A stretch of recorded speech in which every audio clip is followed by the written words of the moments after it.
In the previous episode, we promised a glance at the Dark Ages, which descended on the islands at the edge of the world soon after the fall of Rome.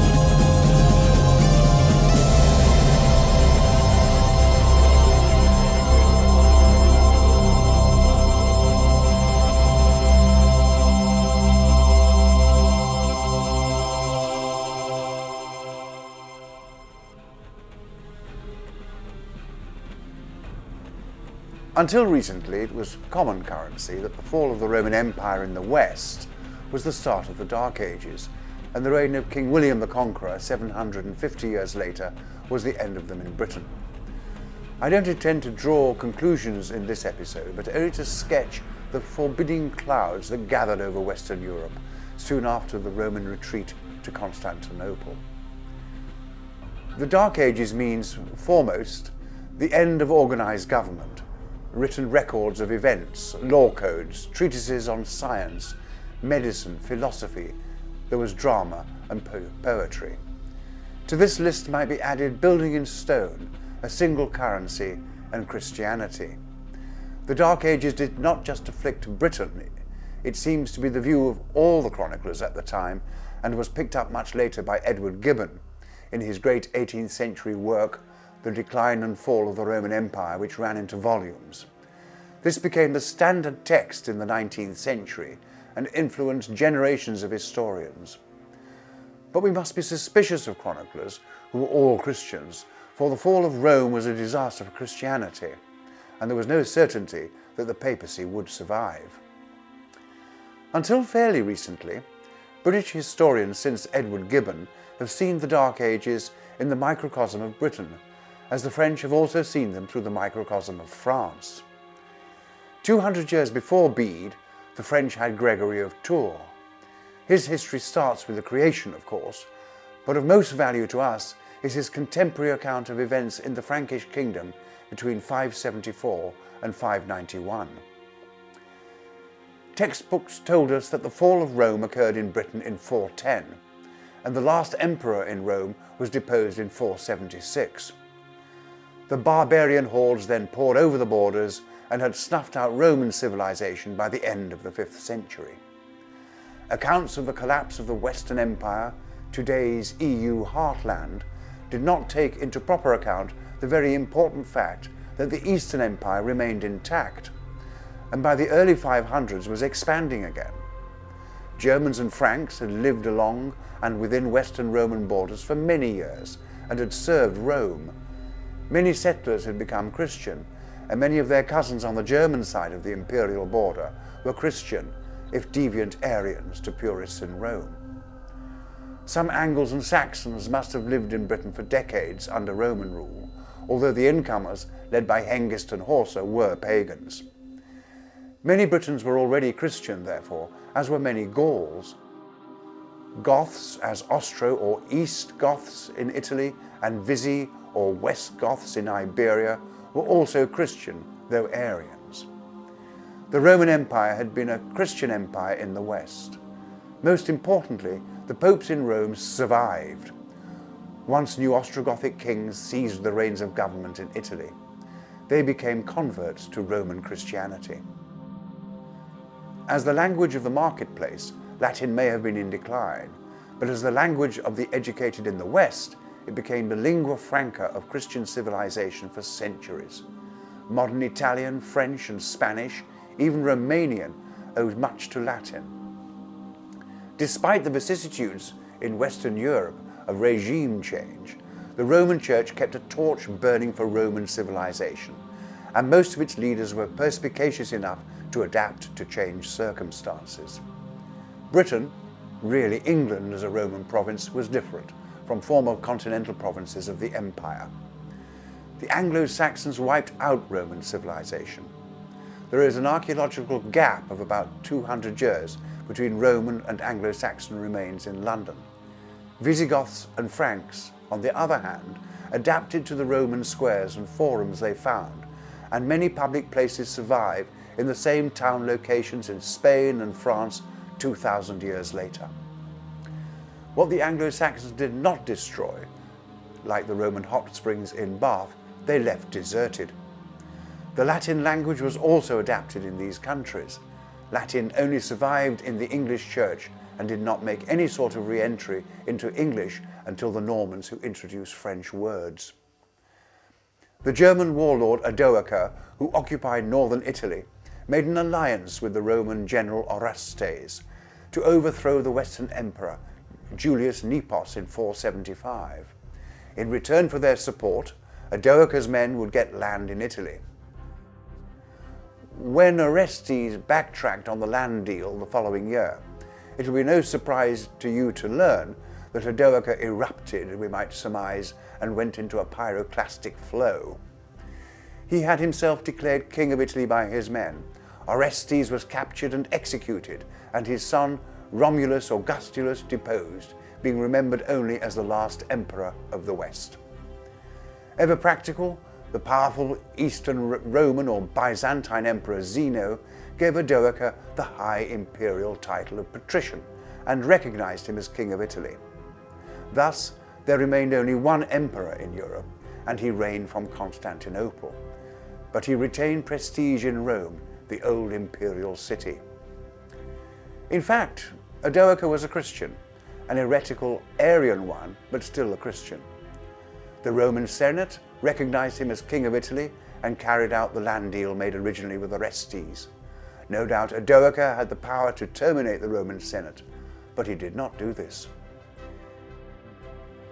He does not seem to have interfered in the affairs of the Church of Rome either, and the old Roman aristocracy continued to sit as a senate to appoint consuls, tribunes, and other officials, as if these noblemen were still living in the Roman Republic of the 2nd century BC.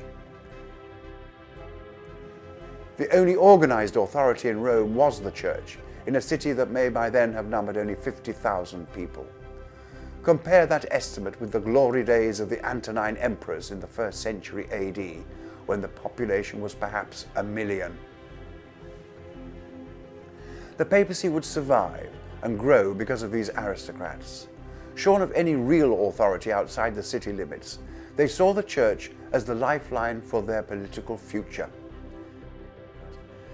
They became bishops and built a new Roman Empire of the faith that by the end of our documentary in 1087 would be ready to launch the First Crusade, and had taken on and humiliated already several Holy Roman emperors. Bishops became archbishops and cardinals, all of whom elected popes, some of whom became popes. Pope Gregory the Great was of high Roman birth and is one of many such instances. Nor were all aristocrats altogether cynical, and many a good man came from this elite, not least Gregory himself. King Odoacer fell foul of the canny Emperor Zeno. By the end of the 480s, Goths under Theodoric were threatening the Eastern Emperor's heartlands in the Balkans. No doubt recalling the troubles a few decades before, when the Huns under Attila had raided this area at great cost in life and tribute in gold, the government in Constantinople directed Theodoric towards Italy, where he was told there were much richer pickings. He obliged. Odoacer was tricked into going to a banquet with Theodoric, who promptly murdered him. The new king of Italy built up a powerful territory in the late 5th century, minted coins with his head on them, and built an elaborate tomb for himself at Ravenna, which he never used.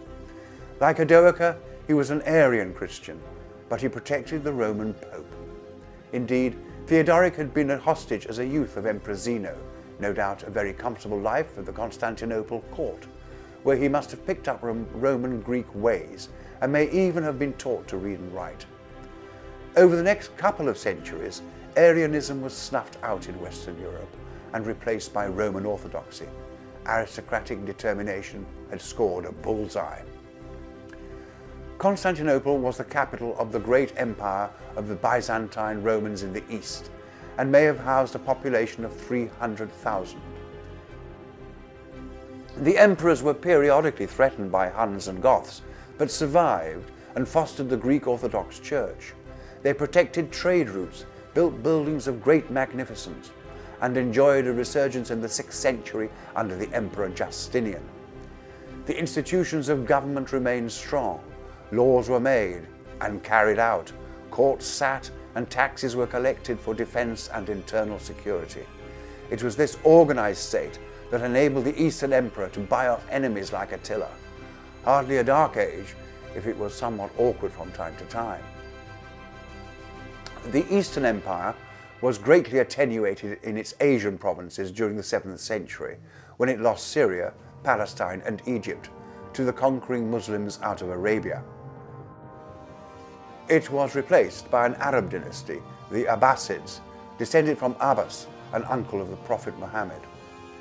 They were based on Baghdad, where caliphs and their administrators were literate in Arabic. Many Christian scholars were employed to translate Greek and Latin texts into Arabic, almost certainly saving for posterity many classical works. Subsequent Muslim scholars and administrators used some of the knowledge found in the texts to develop medicine, surgery, mathematics, trigonometry, geometry, astronomy, architecture, mechanics, irrigation, agriculture, whose usefulness only really began to be appreciated in the West from the 14th century, the beginning of the European Renaissance. Rendering practical texts of this sort, and also importantly drama, poetry and philosophy, into the living language of Arabic, preserved who knows how much classical literature for us today. Set this enlightened Muslim attitude towards knowledge beside the Orthodox Christian patriarch of Alexandria's attitude at the beginning of the 5th century, and the obscurantism of the future saint could not be more stark. Patriarch St. Cyril incited the Christians in his great Egyptian city to destroy the Caesareum and the Byblos, the largest library in the world, founded by the Greek Ptolemy kings at the beginning of the 3rd century BC. Being founded by Greek pharaohs, the Byblos was the source of pagan evil according to Christians, who now had the upper hand in Egypt. It has been estimated that only 1% of the 500,000 books survive. When we say books, we mean scrolls of papyrus and paper. Printing in bound books was still a long way in the future. Peaceful intercourse between Constantinople and Damascus and other former provinces of the Eastern Empire did not cease with the Arabs' explosion from their heartland, although there were intermittent conflicts between them and civil strife within them. There was considerable toleration of Christians under the new Muslim rulers, and Byzantine architects went to Damascus to help to design and build the great mosque, which can still be seen in that city, and where the Byzantine influence is in plain view. This is not a dark age, but a regime change, no doubt uncomfortable for the displaced people at the top, but not the end of history, to borrow Francis Fukuyama's premature phrase. We've heard that the first extant written law code in Anglo-Saxon England dates from the reign of King Ethelbert of Kent in the late 6th or early 7th century. This was engendered by the arrival of St. Augustine, who brought interpreters from Gaul. Monks and priests were literate, and the Church could, through writing down the law, give kings the sinews of government. The Church could also endow kings with divine authority, although early Anglo-Saxon rulers, as pagans, did not want for descent from their own gods, for which the epic poem Beowulf is exemplary. This documentary is intended to be a history of the ethnic, religious, political and social melting pot of the island of Britain, from which it is hard to separate the island of Ireland. I have called it At the Edge of the World because the island lies off the coast of the Eurasian landmass and was so enormously influenced by other peoples, and not only by the incomers who conquered and settled. The known world was very much larger than we might have thought. As the series progresses, we shall even get to China and Afghanistan, because silk and lapis lazuli were only two products imported from these countries by the islands at the edge of the world. There were and remain different forms of Christianity, Muslims with whom Christians share many common historical and religious antecedents derived from Judaism. They practice their beliefs in different forms, as they still do. Many of them modern nations were melting pots in the time under review, and still are, as Britain has become once more since the Second World War. The past is a window on the present, and connections we make today, like importing goods from China, are not as recent as we might think. I cannot remember who said it. Perhaps someone will send me an email. I think it could be a Polish saying. With one eye trained on the past, we are blind in one eye. With no eyes trained on the past, we are blind in both. We shall take these ideas forward in the next episode.